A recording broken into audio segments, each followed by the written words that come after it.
আজ সকাল সকাল এতটাই মেঘ করেছে, কিন্তু কি করার আছে, রান্না তো করতেই হবে। সেই কারণে বাবা কালকে বাজার থেকে সয়াবিন এনেছিল।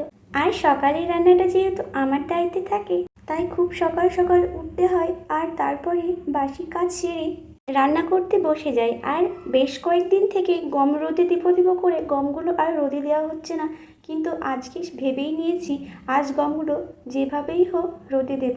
আর সেই কারণে আজকে গমটা রোদে দিয়েছি, কিন্তু খুব ভয়ে আছি, কারণ কখন যে বৃষ্টি নেমে আসবে তার কোনো সম্ভাবনা নেই।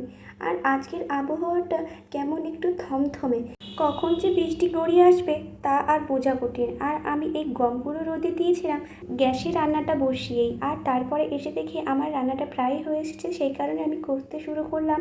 ভালো করে কষে নিয়ে জল দিয়ে দিলাম, আর তারপরে মুখ হাত পা ধুয়ে নিয়ে মুড়ি মাখালাম আর তার সঙ্গে মাকে দিলাম, এবং আমিও খেতে বসলাম। আর ছেলে একটু বিস্কুট ভেঙে রেখেছিল, সেটা খেয়ে নিলাম। তো আজকের ভিডিওটা এখানে, দেখা হচ্ছে পরবর্তী ভিডিওতে।